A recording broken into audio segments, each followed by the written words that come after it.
This here is one of the more ornate liquor stores I've ever seen. What's the story behind that? Used to be a railroad station for the Via Rail, and before that the CPR. Oh, okay. Canadian Pacific. Yes, they built lots of hotels and things like that.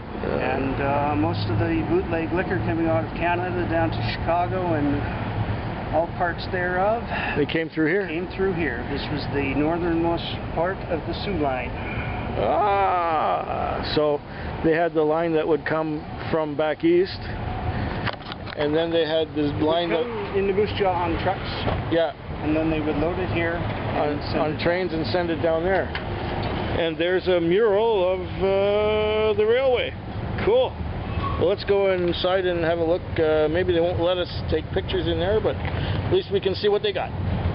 Interesting. That certainly is the classiest looking liquor store I've ever seen. Wow. Amazing. This is great. Recycled baggage cart from back in the day. Cool. Oh, and Jack Daniels. Speak of the devil itself. Yes. And Wisers, they got lots of Wisers. And if you look up there, that is up there tile that is inlaid with what they call depression glass. Oh yeah, that stuff's cool. You mean up on the ceiling, or those little griffins? Oh yeah. It's inlaid on the background with. Oh, I see. Get that detail on the griffins up there. Wild.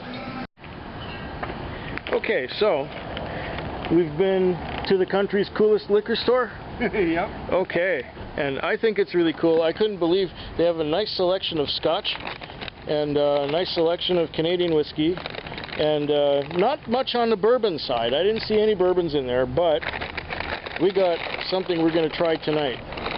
This here is a Ukrainian beer.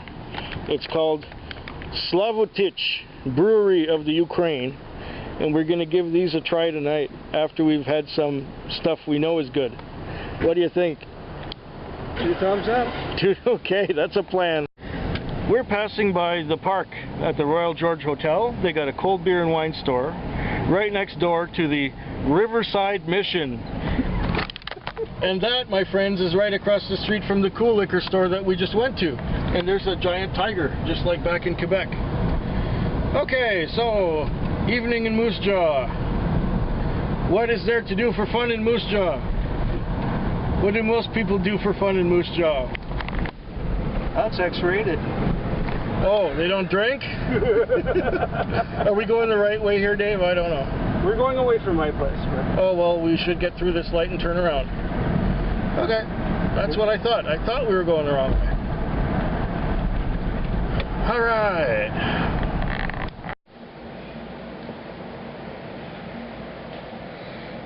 Alrighty, Feckwig's still here, and we're trying some different beers that he brought us. Us? Well, us, yes, because I'm still here too. I'm plural now. Would that be a royal plural or just a plural? No, it's not the Victorian we. Yeah. It's not a plus thing. No. Okay. All right. This one's a now that we've established that. Steam whistle beer. Yeah, this is a Pilsner, which is brewed in in Toronto, right in the shadow of the CN Tower, in the old roundhouse where the trains used to get their locomotives turned around and stuff like that. And I was turned on to this stuff by what's his face? Well, he went by Paper Cuts 777. Now he's calling himself Cuts in the Hizzy, and I watch his channel regularly. He does these half-an-hour cooking videos, and some of them are as long as 45 minutes. Some of his old ones are as short as 9 minutes, believe it or not. And we have tried, Cindy and I have tried a couple of his recipes at home, and they were to die for. They were great food. Yeah. Good stuff. So we have had a terrific dinner today, and just a couple blocks from here, and we got the steam whistle going. So I'm going to take a pull on that myself, tell you.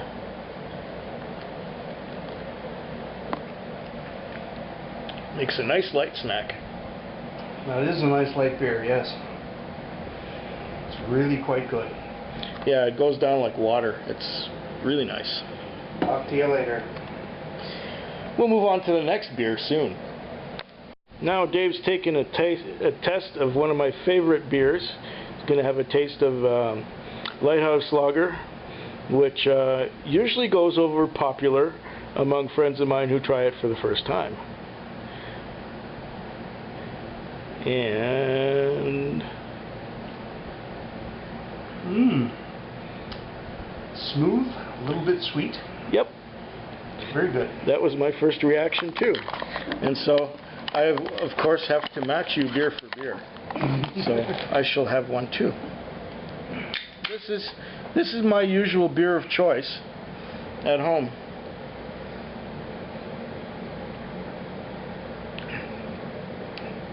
The only thing is I wish it would come in tall can format, but it doesn't. So one is not quite enough, and two is a little bit many. Especially, you know, after work. You know, I like my favorite is still the half liter can format, like we had the Gerser beer earlier on. Did we video the Gerser beer? The German one, the Austrian one? We'll have to do that again later. No, we didn't. No, we didn't.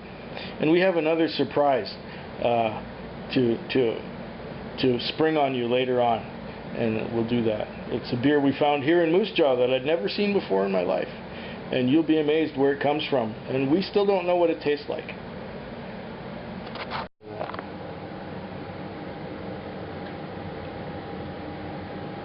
We got some Lighthouse Fiskard 150 Bavarian Lager. Gonna give that a taste as well. I'm familiar with this beer already, and I like it. We just had some Lighthouse Lager, and this is their Bavarian Lager, which I find tastes real good after the other one.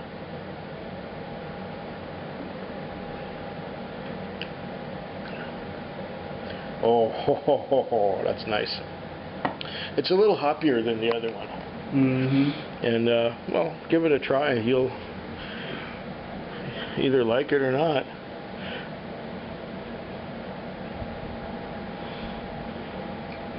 Yeah. I think their products are just top-notch. And this is why it's a little livelier.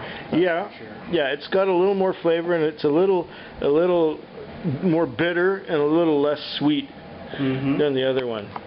But like I was saying, they're both wonderful brews, and so I couldn't make up my mind which one to bring, so I brought them both. There you go.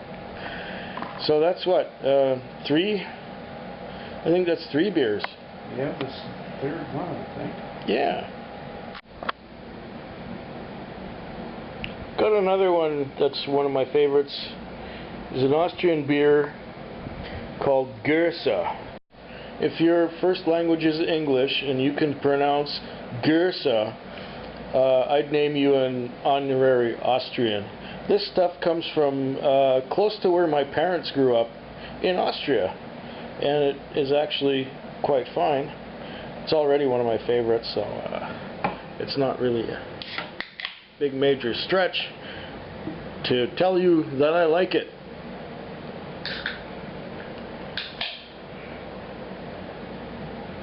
Well, Dave, I know you've tried it already. Yeah, it was pretty darn good, to say the least. Most refreshing. Yes, it is a very refreshing beer. And it does taste Austrian. It really does. You tasted a lot of Austrians in your time? Here, there, and everywhere. It's damn good beer. And the next one is going to be a big surprise.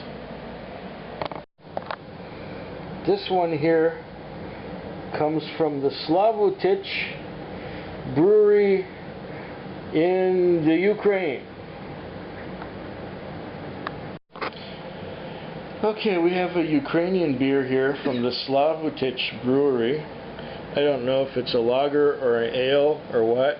Everything is written in Cyrillic, and tight little tab on there. That means that there's high pressure. No, not too high. And it seems to crack open like a normal beer. Let's give it a sniff. It smells vaguely like beer.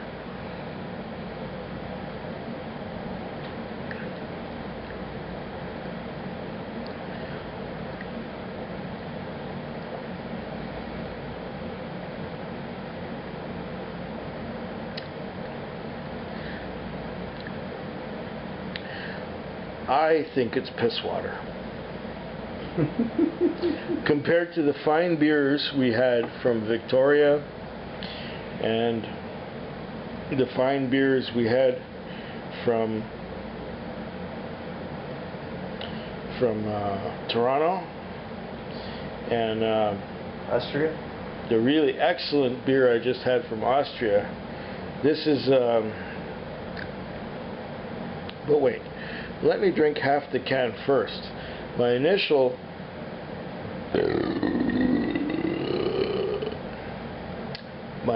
reaction is that it's missing flavor. And I don't even know what percentage of alcohol it is. Do I see any percentages? Oh wait, no, 5% alcohol by volume. Date of production, see bottom of can. 25/07/12. Oh.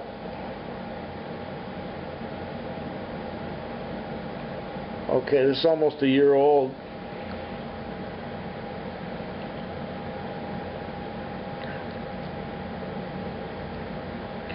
Oh wait, there is a subtle flavor to it.